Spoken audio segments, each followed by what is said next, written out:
Olá pessoal, tudo bem com vocês? Espero que estejam bem, porque se vocês estiverem bem, tá tudo bem, eu tô bem. Manda mensagem pra mim no chat se tá tudo ok. Áudio ok, imagem ok, material ok, gato ok, chazinho ok. E manda pra mim aí qualquer dúvida que você tiver no nosso evento de hoje de rodada de questões voltadas para o nosso exame de ordem. Nós vamos trabalhar aí alguns temas. Eu peguei questões mais antigas do ano de 2016, mas com temas que são atuais e temas que depois desse ano voltaram, tá? Teve questão, todas as questões do material que tá aí para vocês. Deixa eu ver aqui. O que eu ia fazer mesmo? Lembrei. Todas as questões do material de vocês são questões FGV, tá? Eu não coloquei aqui, mas são questões FGV. E como a gente está diante de um evento hoje, qualquer dúvida que você tiver, qualquer coisa, pode mandar para mim aqui bonitinho no nosso chat, tá? Um beijo enorme para todo mundo que está aí acompanhando a nossa rodada de questões. Hoje a Ana está aqui. Ana. Gente, olha a cara de raiva que ela tá. Ela não tá muito feliz porque é o seguinte, deixa eu contar logo pra vocês. Eu costumo tosar os gatos em casa e dar banho em casa, no chuveiro mesmo. Só que aí quando eu vou dar banho no chuveiro, eu acabo tomando banho junto porque vira uma confusão. E minha filha, não, a gente tá falando de você, senta aqui, ó. Senta aqui para as pessoas olharem como você tá bonita. Aí, o que acontece? É aqui, Ana. É aqui, pra cá não. O que acontece?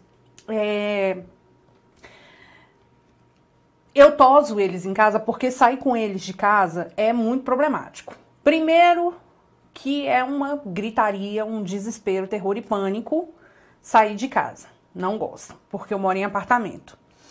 Aí, o que acontece? Pois é, Mônica, eu não consigo tirar o gato daqui, infelizmente. E aí, o que acontece?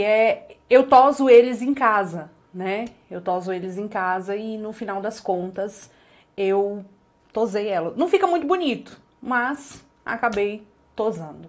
Um beijo enorme pra todo mundo que tá aí com a gente, tá? Nicole, começa às 17 agora. Robson, um beijo. Robson, o duelo hoje não tem nem empresarial. Aline, Sara, Adilson, rumo ao sucesso, um beijo enorme. Também não teve overdose de amendoim. Gente, eu comi tanto amendoim ontem no Arraiá que, meu Deus do céu. Glauber, Juliana, Jardine, Cleide, Mari, um beijo. Um beijo. Jardine e a Ana. São 3. A Ana, o Jorge e a Carmen Lúcia. Um beijo, beijo, beijo, beijo. Vou tentar tirar ela daqui, Mônica. Bora, vai lá pra sua casa. É difícil demais. Vai começar uma brigaiada. Vai, Ana. Vai pra sua casa. Vai. Vamos lá. Vamos ver aqui se ela volta. Acho que não volta, não. Um beijo, beijo, beijo. Tatiana, beijo. É porque é o meu cantinho de estudo aqui e eu fico muito tempo aqui, né? Aí eles acabam ficando muito aqui comigo. E quando eu ligo a câmera, pode saber que vem direto. Mas vamos ficar, a gente prefere a Mônica do que o gato aqui hoje, né, Mônica? Vamos lá. Vamos lá então, Jocelino, do Rio de Janeiro. Vamos com foco. Um beijo enorme. E Conceição, um beijo. Vamos lá, então? Olha só, eu separei algumas questões, inclusive algumas foram reaplicação de uma prova de Salvador de 2016. Eu sempre gosto de começar os nossos encontros da OAB falando um pouquinho sobre a situação que a gente tá hoje, sabe? Ah, professora, vai ter prova, não vai ter? Claro que vai ter prova.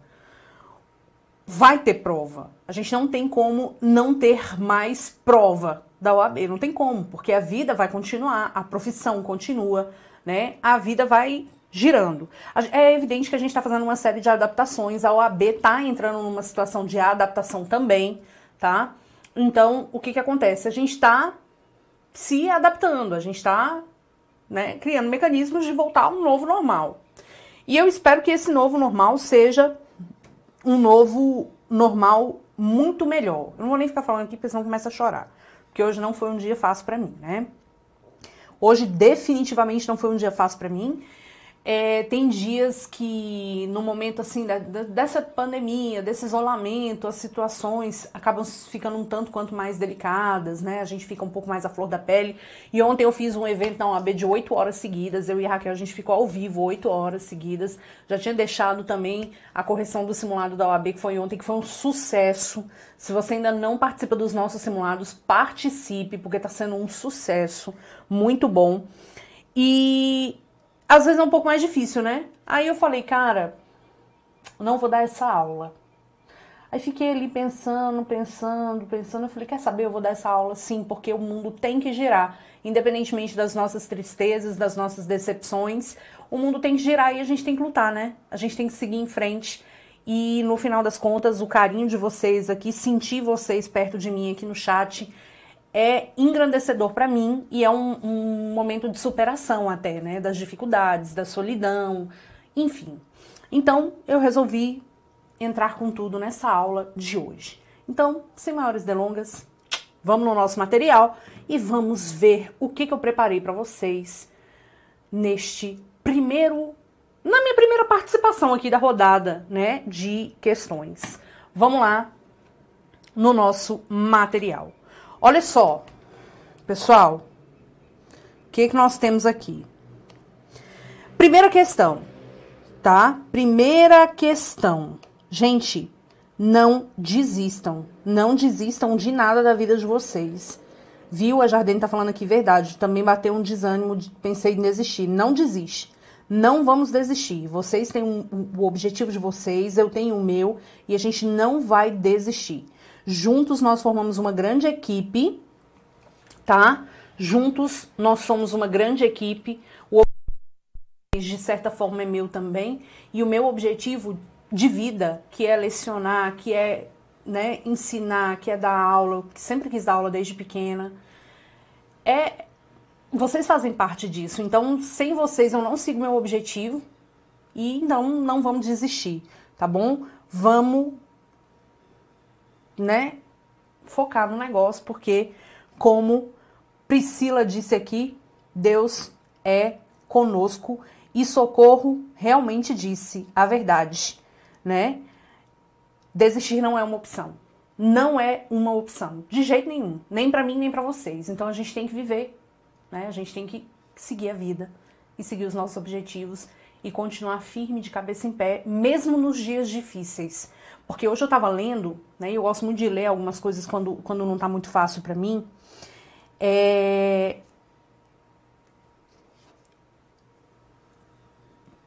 Enfim, eu tava lendo hoje e a gente tem que se manter em pé mesmo nos dias difíceis, porque nos dias difíceis a gente também é feliz. A gente tem uma casa, eu tenho aqui toda uma estrutura para poder receber vocês. Quantas pessoas não têm, né? Quantos professores aí estão passando por dificuldade porque não tem como lecionar para os seus alunos? Quantos alunos não têm como ter acesso a uma aula bacana? E a gente tem que continuar, estamos aqui bem, estamos respirando, estamos alimentados, temos onde ter, né, o nosso teto, a nossa casa, por mais simples que seja, é o nosso lar. Então a gente realmente não tem essa opção. O Pedro colocou aqui, o meio do caminho é confuso, mas é também onde a mágica acontece. Pedro, eu vou levar essa frase comigo, viu? Eu gostei muito. Realmente é muito difícil o caminho, mas se a gente for parar para pensar, a felicidade não está na chegada. E eu sempre falo isso. A felicidade, vou até dar o print aqui, Pedro. A felicidade não está na chegada, mas no caminho, porque é nesse caminho que a vida acontece, né? Então, a chegada é a morte. Se a gente for deixar para ser feliz na chegada, a gente nunca vai ser feliz. Porque a morte pode ser daqui a pouco, pode ser amanhã, pode ser daqui 1 ano, 2, 3, 30. A gente não sabe, né? E Robson tá falando, ainda dá tempo de ensinar direito econômico, professora. Robson, deixa eu te falar uma coisa.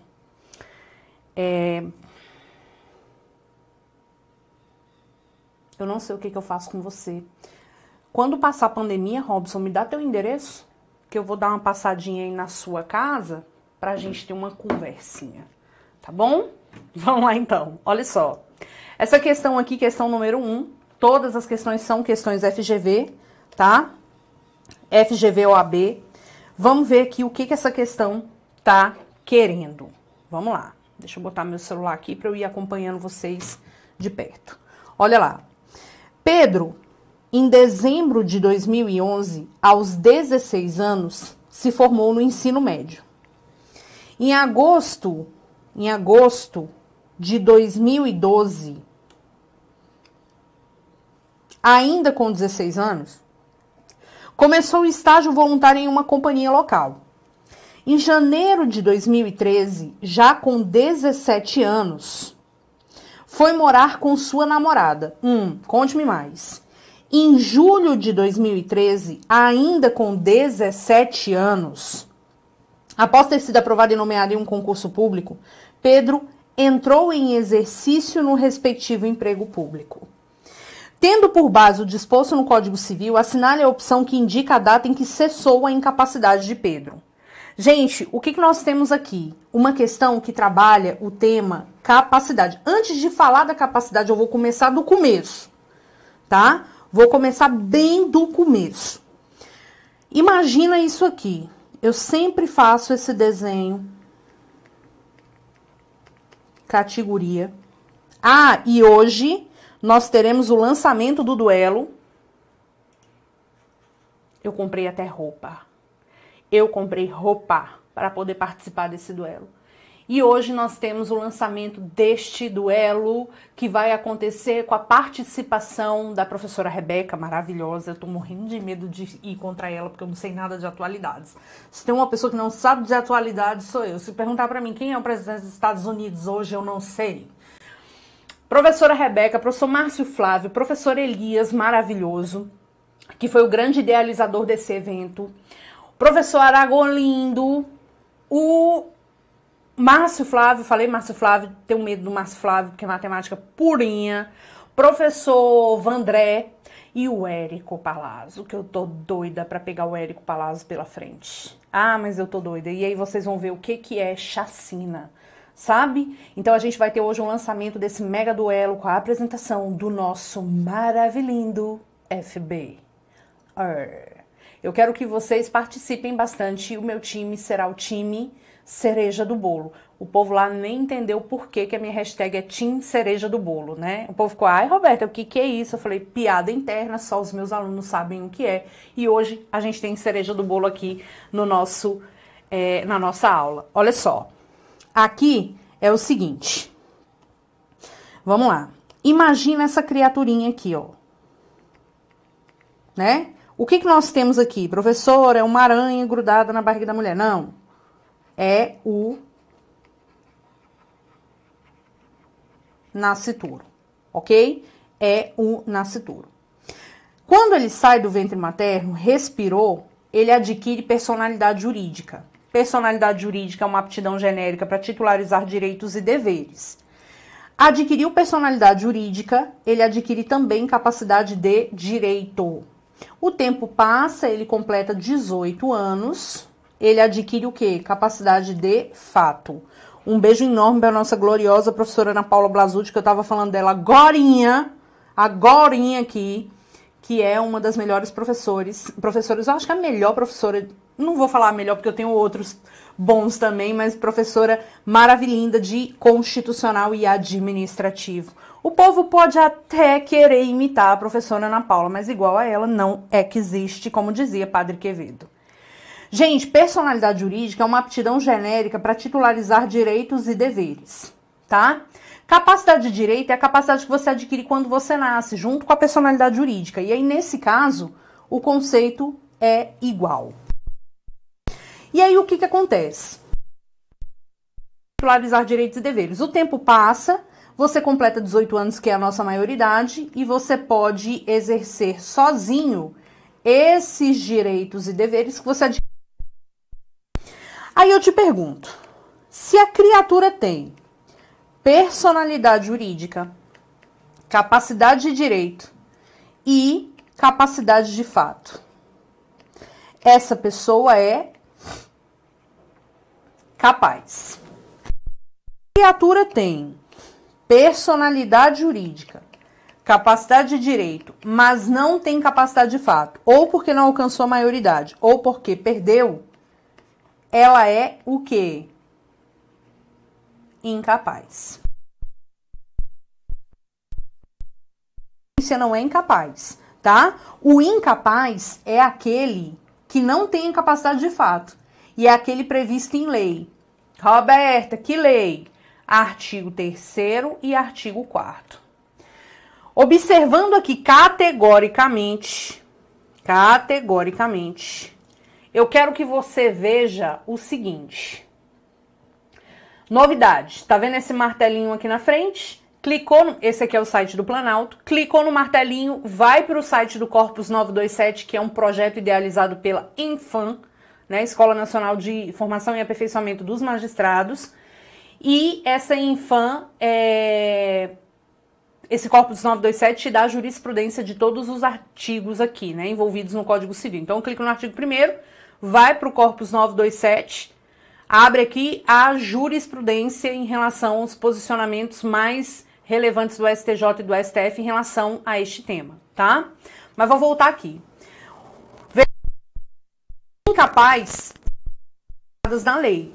O único absolutamente o menor de 16 anos e o relativamente incapaz, menor de 16 a 18 anos, os ébrios habituais, que são os alcoólatras e os viciados em tóxicos, aqueles que por causa transitória ou permanente não puderem exprimir sua vontade e os pródigos.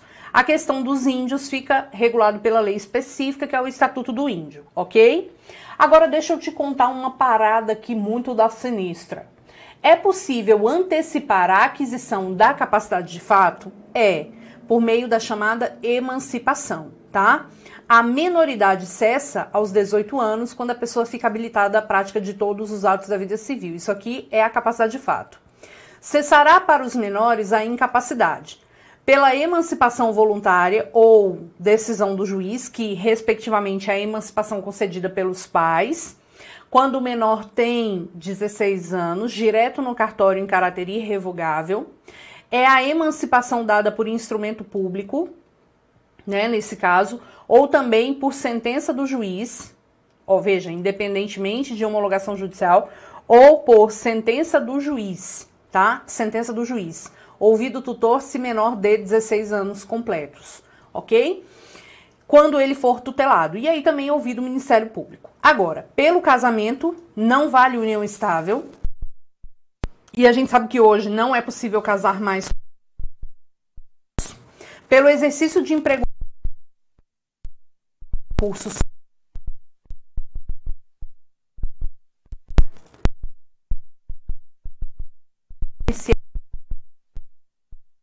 A diferença.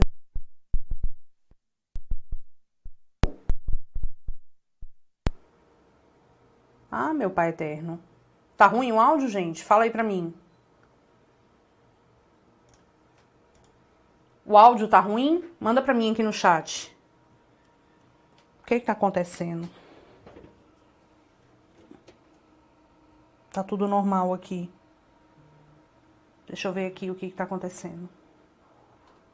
Peraí. Muita hora nesta calma. O áudio está falhando. E eu vou mandar aqui pro menino o que eu faço. Mandei pra mim no chat, gente. Tá falhando muito? Voltou, tá cortando, tá falhando, tá cortando, está falhando. Alô, alô.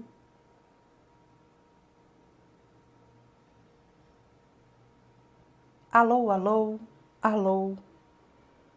Alô. Deixa eu fazer um teste aqui, tá, gente? Fica aí olhando. Alô, alô, alô, alô. Está falhando o áudio? 1 minuto que eu vou resolver esse negócio é agora. Porque meu nome é pronto, não sai daí.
Gente, vê aí pra mim se tá tudo bem. Vê pra mim se esse áudio manzarento está funcionando. Manda aí pra mim no chat. Fala aí pra mim. Alô? Alô, alô? Manda aí pra mim. Fala aí. Se tá normal. Tá normal. Eu vou testar de novo na leitura, tá? Vamos lá. Mudei aqui a frequência do microfone. Manda aí pra mim. Tá normal? Alô, alô? Então vamos lá, tá? Olha só. O que que nós temos aqui? Em relação... Massa. Aqui tá dando problema? O áudio? Vamos lá. Então, olha só. Estávamos falando da questão da emancipação, certo? Em relação à questão da emancipação, o que que nós tivemos aqui no Código Civil? Pelo casamento, pelo exercício de emprego público efetivo, pela colação de grau em curso de ensino superior, pelo estabelecimento civil ou comercial ou pela existência de relação de emprego, desde que em função deles o menor com 16 anos completos tenha economia própria, ok? Então vamos lá, olha só. Em relação a isso, nós temos o seguinte. Eu quero que você veja que é possível, então, vou botar bem aqui, a emancipação com base no artigo 5º. Com base no artigo 5º do Código Civil. Eu posso ter a emancipação voluntária, a emancipação judicial e a emancipação legal, tá? Emancipação voluntária, judicial e legal. A voluntária é concedida pelos pais, como eu mencionei para vocês, né? Direto no cartório, por instrumento público, quando o menor tenha 16 anos, é em caráter irrevogável e não depende da homologação do juiz. A emancipação judicial, que é concedida pelo juiz, e nessa emancipação judicial concedida pelo juiz, eu quero que vocês observem o seguinte. Cuidado com essa questão da emancipação judicial. Por quê? Quando os pais perdem o poder familiar ou os pais são destituídos do poder familiar, a gente vai observar que o menor não pode ficar no vácuo, né? Quando os pais são destituídos ou quando os pais falecem, digamos, manifestei errado. Quando os pais falecem. O menor não pode ficar jogado, alguém tem que tomar conta. E esse alguém é chamado de tutor. O tutor não pode emancipar os tutelados, tá? Então, quem emancipa o tutelado, no caso, é o juiz, ok? Volta lá no material. Aí, aqui, o que vai acontecer? A emancipação legal vai acontecer com base na lei, tá? Vai acontecer com base na lei. E quais são os casos? Casamento, emprego público efetivo, não é estágio, é emprego público efetivo, né? O exercício do emprego público efetivo, é colação de grau em curso superior e também por estabelecimento civil ou comercial, o menor com 16 anos tenha economia própria, ok? O menor com 16 anos tenha economia própria, beleza? Roberta, para todos os casos de emancipação, exige-se 16 anos? Sim ou não? Não, não mesmo. Nem para todos os casos se exige 16 anos. O que nós vamos observar é o seguinte, casamento, aqui exige, né, 16 anos, aqui também. Casamento não é mais possível com menos de 16 anos, então aqui exige 16 anos. Emprego público efetivo, não fala a lei sobre 16 anos, mas a gente sabe que a lei exige uma idade. Colação de grau em curso superior, não fala 16 anos, mas aqui fala 16 anos. Agora, a ideia é o seguinte, veja a questão. Pedro, em dezembro de 2011, se formou no ensino médio. Isso aqui é irrelevante. Aliás, muitas pessoas terminam com 16 anos, tá bom? Peraí. O áudio tá funcionando aí, gente? Tá funcionando? Normal? Beleza. Em agosto de 2012, ainda com 16 anos, estava em estágio. Isso aqui também pra gente, irrelevante. Em janeiro de 2013, com 17 anos, ele foi morar com a namorada, tá? Com a namorada. Só que, gente, ele foi morar com a namorada e aqui você poderia até cair no peguinha do casamento. Só que, deixa eu te contar, esse inciso aqui, vou voltar aqui, esse inciso aqui não se aplica à união estável. Ou é casamento ou não é casamento. União estável não emancipa ninguém, ok? Aí vamos ver o outro caso. Após ter sido aprovado e nomeado no concurso público, entrou em exercício no respectivo emprego público. Show de bola. Quando é que ele se tornou emancipado? Quando é que ele está emancipado? Quando é que cessou a incapacidade de Pedro? Quando ele entrou em exercício efetivo no emprego público, em julho de 2013. Ok? Essa questão de emancipação, né, ela é bem importante, tá? Bem importante. Então, aí, show de bola. Julho de 2013, letra D de dado. Dá o print de categoria aí pra gente. Separei outra questão para vocês, olha lá. Questão grande, né? Mas é uma questão muito tranquila. Joana e Lucindo, ó, o professor não tá sabendo nem ler mais. Vamos lá. Joana e Alcindo, casados sob o regime da comunhão universal de bens. Vou botar aqui, ó. Joana e Alcindo. A Jardine tá perguntando, mas os editais não trazem idade mínima? Jardine, deixa eu explicar uma coisa aqui rapidinho para vocês em relação a essa questão do emprego público.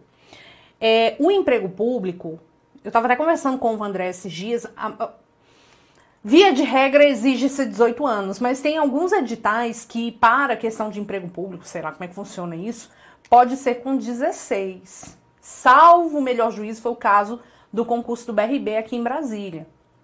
Então, às vezes, pode acontecer, né? Mas acaba sendo um caso muito excepcional, tá bom? De emancipação por emprego público com menos de 18 anos. É muito excepcional. Vou voltar lá. Então, olha só. Casados no regime da comunhão universal de bens. Estavam a caminho de uma festa no litoral da Bahia quando tiveram um carro atingido por um caminhão de alta velocidade. Quando a equipe de socorro chegou ao local, ambos os cônjuges estavam sem vida. Isso aqui é informação importante. Ambos os cônjuges estavam sem vida. Conforme laudo pericial realizado, gente, não foi possível determinar se Joana morreu antes de Alcindo. Joana tinha 25 anos de idade, portanto uma moça nova, jovem. Deixou apenas um parente vivo, seu irmão Alfredo. O irmão é colateral de segundo grau. Enquanto Alcindo, que já tinha 59 anos, portanto um pouco mais velho, deixou 3 familiares vivos, seus primos Guilherme e Jorge, e o sobrinho Anderson. Primo, a gente sabe que é 4º grau. Sobrinho, 3º grau. Mas vamos ver o que a questão tá querendo, né? Vamos ver o que a questão tá querendo. O que a gente vai observar aí? Considerando que nenhum dos cônjuges elaborou o testamento, assinale a afirmativa correta. Gente, eles eram casados no regime da comunhão universal de bens. Pelo visto aqui, eles não tinham herdeiros necessários, tá? Não tinham herdeiros necessários. Na verdade, eles tinham apenas os colaterais. A tal da Joana tinha um irmão, o Alcindo deixou 2 primos e um sobrinho. Beleza. Mas a questão é, os dois morreram. Será que eles não seriam herdeiros entre si? Aqui você não precisa nem pensar demais. Olha só o disposto nesse artigo aqui. Esse artigo é um artigo relacionado ao quê, pessoal? Relacionado à comoriência. O que é a comoriência? Comoriência é a morte simultânea. Prof, como assim morte simultânea? É a morte ocorrida na mesma condição de tempo, mas não precisa ser no mesmo lugar, inexoravelmente, tá? Então é a mesma condição temporal, não de local. O fato é que quando as pessoas morrem numa determinada situação, e mesmo pela tecnologia médica a gente não consegue precisar quem morreu primeiro, nós vamos considerar como mortos simultâneos, ok? Mortos simultâneos, ou seja, comorientes. E uma regra importante, dá uma olhada aqui no artigo 8º, olha lá. Se 2 ou mais indivíduos falecerem na mesma ocasião, não se podendo averiguar se algum dos, comorientes precedeu aos outros, presumir-se-ão simultaneamente mortos. Então, nunca você pode presumir que morreu primeiro o mais velho, o mais novo, o mais sensível, o mais bonito, o mais feio. Não tem isso. O mais doente. Não. Se pela tecnologia médica não for possível definir quem morreu primeiro, nós vamos considerá-los comorientes. Só que a comoriência só é relevante quando os mortos simultâneos forem herdeiros entre si. Porque aqui na situação da Joana, se a Joana morre como único herdeiro, qual é a ordem de vocação hereditária do 1829? Quando uma pessoa morre, a herança vai para os descendentes, não havendo descendentes, vai para os ascendentes, não havendo ascendentes, vai para o cônjuge, não havendo o cônjuge, vai para os colaterais. Como aqui a Joana não tinha descendente, não tinha ascendente, só tinha o Alcindo, a herança iria para ele. Percebe isso? A herança iria para ele. Agora, o detalhe, o Alcindo também não tinha descendente, vai para o ascendente, não tinha ascendente, vai para o cônjuge, iria para Joana, mesmo casado no regime da comunhão universal de bens. Por quê? O cônjuge, quando vai herdar sozinho, e essa regra vale agora para o companheiro também, em virtude da declaração de inconstitucionalidade do 1790, a gente vai observar que, na verdade, nessa situação, um seria herdeiro do outro independentemente do regime de bens. Porque quando o cônjuge ou companheiro vai herdar sozinho, é independentemente do regime de bens, ok? Independentemente do regime de bens. Então, vou voltar lá no nosso material. Em relação a essa situação, aqui, Roberta, nesse caso, o que a questão está querendo saber? O que a questão está querendo saber? Vamos lá. Tendo em vista a morte simultânea, beleza. Houve morte simultânea.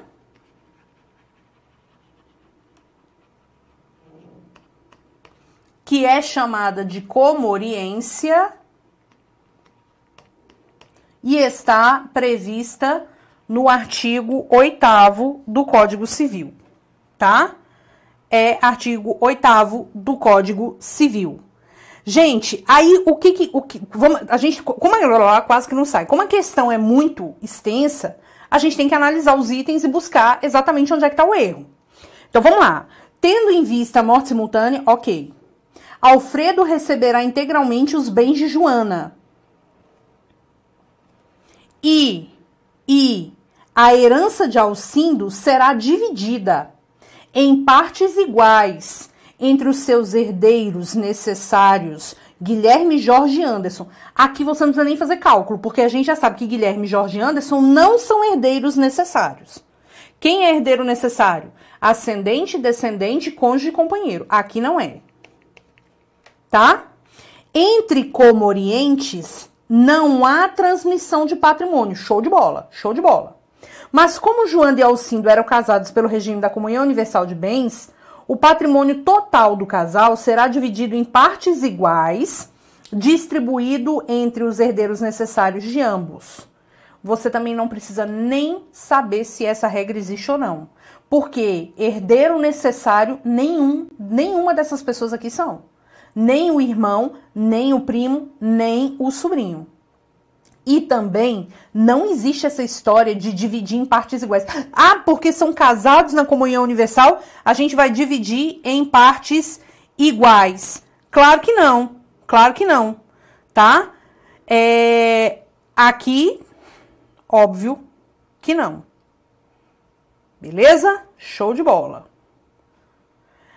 Pois bem, letra C de casa. Vou pegar aqui o vermelho. Entre comorientes não há transmissão de patrimônio. Perfeito, perfeito. E a herança de cada um dos mortos, dos falecidos, será dividida entre os seus respectivos herdeiros. Até aqui tudo bem, né? Tudo bem. Razão pela qual Alfredo, quem é Alfredo na fila do pão? Aqui, o irmão da bichinha, da Joana, herdará integralmente os bens de Joana. Beleza, como só tem ele. Enquanto o Anderson herdará os bens de Alcindo. Perfeito. Letra C. Roberta, por que é essa tal dessa letra C? Porque, gente, mesmo que você tenha tio, mesmo que você tenha sobrinho, terceiro grau, tio, terceiro grau, primo, terceiro grau, a ordem de recebimento é essa. Aliás, dos colaterais até o quarto grau, irmãos recebem. Né? Divide entre os irmãos, tá? Divide entre os irmãos. Roberta, dividiu entre os irmãos, morreu o negócio de sobrinho, tio? Sim. Não tem irmão, vai para o sobrinho. Não tem sobrinho, vai para o tio. Não tem tio, vai para quem? Vai para o primo, ok? Então, só vai para o próximo na inexistência da categoria anterior. Embora tio e sobrinho sejam terceiro grau, o tio só recebe se não houver sobrinho. Entenderam isso? Show de bola. Então, olha aqui na questão. Aqui tá tranquilo, né? Então, olha só. Diante da impossibilidade pericial de determinar qual dos cônjuges morreu primeiro, aplica-se o regime jurídico da comoriência, pelo qual se presume, em razão da idade, que a morte de Alcindo tenha ocorrido primeiro. Nada a ver, né? Errado, letra C. Beleza? Pessoal, me diga aí se tá tendo falha no áudio, ou se quem tá dizendo que tá tendo falha no áudio é porque tá assistindo um pouquinho, alguns minutos em atraso aí. Que aí eu fico aqui sem saber, o áudio está normal ou não está normal? Me explica aí, pelo amor de Deus. E quem tá assistindo a aula com um pouquinho de atraso, a gente já sabe que deu um problema, né? Vamos lá. Beleza. Letra C. Questão 2. Vamos dar o print categoria aí pra gente, né? Dá o print categoria aí. Questão 3 pra gente. Vamos lá. Cristiano, piloto comercial. Então, o povo que tá falando do áudio aí tá com um pouquinho de atraso aí na parada, né? Pelo amor de Deus. Aí eu fico aqui achando que o trem tá desabando na minha cabeça. Vamos lá. Cristiano, piloto comercial, está casado com Rebeca. Então, vamos desenhar aqui, porque a gente não sabe o que a questão quer. Rebeca e Cristiano. Em um dia de forte neblina, ele não consegue controlar o avião que pilotava. E a aeronave com 200 pessoas a bordo desaparece dos radares da torre de controle pouco antes do tempo previsto para sua aterrissagem. Depois de vários dias de busca, apenas 10 passageiros foram resgatados, todos em estado crítico. Findas as buscas, como Cristiano não estava no rol de sobreviventes e seu corpo não fora encontrado, Rebeca decide procurar um advogado para saber como deverá proceder a partir de agora. Gente, aqui, beleza, valeu galera que tá falando aí que o áudio tá ok. E o povo que tá assistindo a aula com atraso, pelo amor de Deus, né, gente? Então, olha só. É provável a morte de Cristiano? O que você me diz? É provável a morte de Cristiano? Roberta, sim, é provável a morte de Cristiano. Então, no caso de alta probabilidade de morte, a gente tem a morte real. Vamos falar de morte. A gente tem a morte real, que é aquela morte em que você tem um corpo morto, né? Tá lá o corpo estendido no chão. E essa morte real é dada pelo médico que emite um atestado de óbito e, conseguintemente, a gente vai no cartório e emite a certidão de óbito. E nós temos as mortes presumidas. Morte presumida é aquela morte em que eu não tenho corpo morto. Ué, Roberta, morte sem o corpo morto? Você não tem o corpo morto. Só que nós temos duas situações. Ou a pessoa desapareceu do domicílio sem deixar notícia porque foi comprar leite e cigarro na padaria e não voltou. Se picou do domicílio dela, sumiu. Ou nós estamos diante de uma situação de alta probabilidade de morte. Se isso acontecer, qual é o artiguinho que nós vamos ter aqui? Artigo 7º. Artigo 7º. Pode ser decretada a morte presumida sem decretação de ausência. 1. Quando for extremamente provável a morte de quem estava em perigo de vida, ou se alguém desaparecido ou em campanha ou feito prisioneiro não for encontrado até 2 anos após o término da guerra. Então, nesse caso, o Cristiano caiu com o avião. Os corpos desapareceram. Das buscas, só conseguiu achar 10 corpos, o do Cristiano não estava no meio da parada. É possível a morte dele? Sim. É altamente provável a morte dele? Sim. Mas é certeza? Não. Então isso é uma morte presumida. A pessoa que estava na guerra, a guerra terminou já tem 2 anos e a pessoa não voltou. Nesse caso, é possível considerar a morte? Sim. É certeza? Não. Então é uma morte presumida. Agora, a partir de quando que a Rebeca poderá pedir a declaração da morte para o juiz? Porque se ela chegar no cartório e falar, ô, seu tabelião, deixa eu te falar, meu marido estava no avião, e aí o avião caiu, o corpo desapareceu e agora eu tô aqui, ó, sem ninguém. O tabelião vai falar, meu filho, é problema seu, você tá doido? Eu não posso declarar a morte de uma pessoa sem que haja um atestado de óbito. E sem o corpo, o médico não dá o atestado. Então, quem é que tem que dar? Olha lá, engasguei. A declaração de morte presumida, nesses casos, somente poderá ser requerida depois de esgotadas as buscas e averiguações, devendo a sentença fixar a data provável do falecimento. Ok? Então, nesse caso, a Rebeca deve procurar o juiz. Aí tem questão que fala assim, o parente tem que esperar 10 anos. O parente tem que esperar 6 meses. A lei não fala disso. A lei só fala aqui, encerradas as buscas, esgotadas as buscas e averiguações. E quem é que vai esgotar as buscas e averiguações? É óbvio que quem vai declarar encerrada é a autoridade competente, não é o juiz. Então, declarou, pronto. A Rebeca já pode pedir a declaração da morte. Vamos lá no material. Olha aí a nossa questão 3. A esposa deverá ingressar com uma demanda judicial pedindo a declaração de ausência? Claro que não, gente. A ausente é a pessoa que sumiu do domicílio sem deixar notícia, tá? Sem deixar notícia. Esse caso não é de ausência. Se fosse, a gente ia aplicar o artigo 22 a 39. Só que a gente está aplicando o nosso artigo 7º. E o artigo 7º é um dos artigos mais cobrados na prova da OAB, tá? A esposa não poderá requerer a declaração da morte presumida? Não pode não. Claro que pode.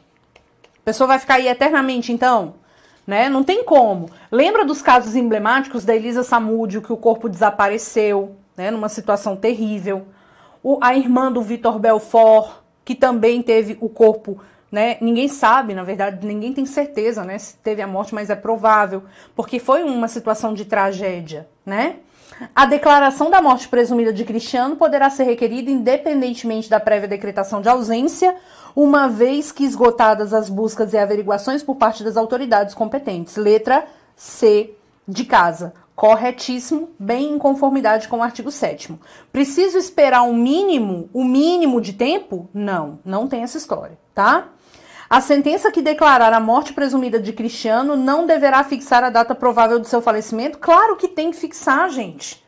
O juiz vai fixar a data provável. E nesse caso aqui do Cristiano, qual é mais ou menos a data provável? Qual é mais ou menos a data provável? A data provável vai ser exatamente o momento em que houve, né, a queda do avião, enfim. O juiz vai analisar o caso específico. Certo? Então, questão 3, letra C de casa, show de bola. Belezura. Dá o print aí, categoria. Vamos para a nossa questão de número 4. Questão 4. Olha lá. Christian, oxente, repetiu a questão. Repetiu. 4 é a letra C que a gente fez. Vamos para a nossa próxima questão. Questão de número 5, que na verdade é a questão 4, né? Olha lá. Juliana é sócia de uma sociedade empresária que produz bens que exigem alto investimento por meio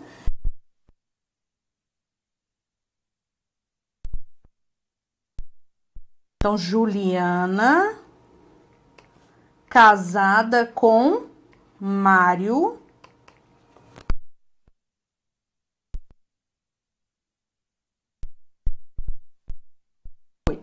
Jesus.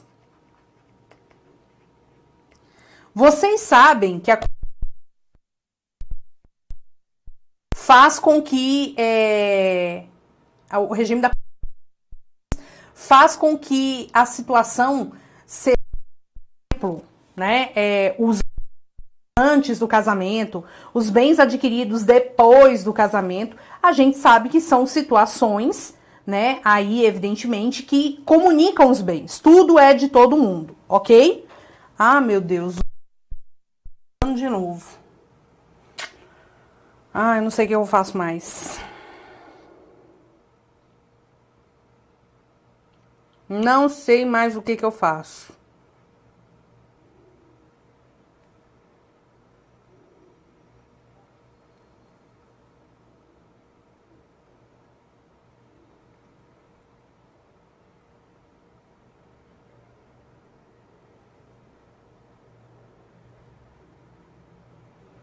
Olha lá. Juliana é casada com Mário. Regime da comunhão universal de bens. Tô aqui já passando mal, né, gente? Suando frio. Não sei o que tá acontecendo. Vamos ver aqui. Desde 1998. Vai vendo aí pra mim se continua o problema. Casada com Mário pelo regime da comunhão universal de bens desde 1998. E sem filhos. Então, o regime da comunhão universal de bens faz com que os bens adquiridos antes do casamento e os bens adquiridos depois do casamento, eles se comunicam. Ou seja, tudo que eu tive antes do casamento e tudo que eu tive depois do casamento é nosso, tá? É nosso. É dos dois. Aí, o que vai acontecer? Vamos ver o que a questão quer. Casada com Mário pelo regime da comunhão universal de bens desde 1998 e sem filhos. Decide o casal alterar o regime de casamento para o de separação de bens, sem prejudicar direitos de terceiro, e com a intenção de evitar a colocação do patrimônio já adquirido em risco. Gente, a pergunta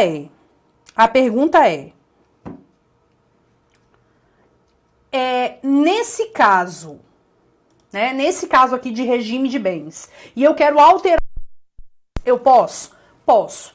Eu posso alterar o regime de bens mediante pedido judicial. Prof, onde é que tá isso aqui no nosso código? Vamos ver onde é que tá isso aqui. É a nossa última questão, vamos resolver. Vamos ver onde é que tá isso aqui no código. Mais ou menos, né? Oh, Jesus. A parte de regime de bens no Código Civil está aqui exatamente no artigo 1639.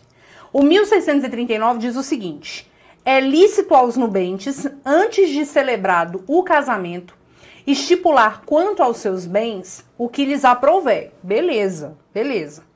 O regime de bens entre os cônjuges começa a vigorar da data do casamento. Agora, olha o 1639, parágrafo 2º.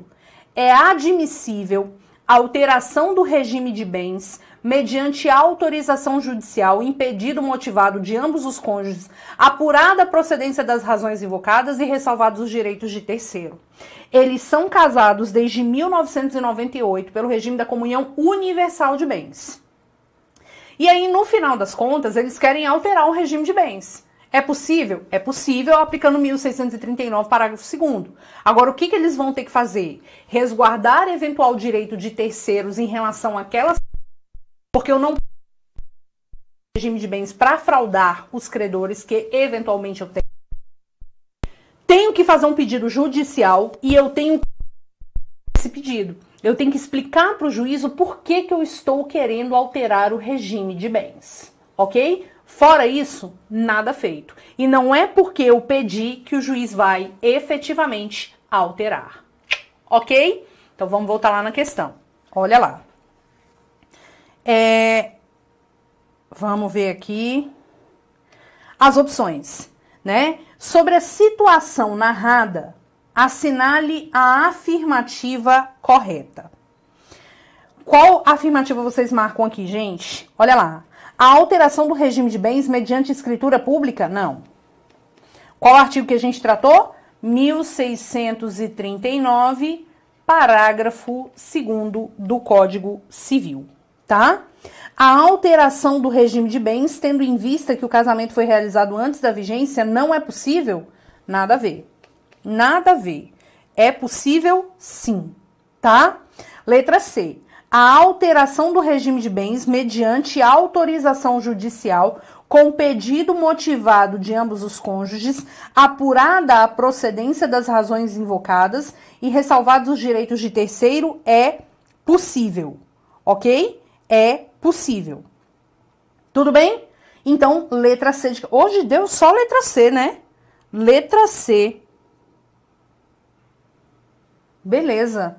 Letra C. De acordo exatamente com o 1639, parágrafo 2º. Hoje a gente só marcou C, não foi?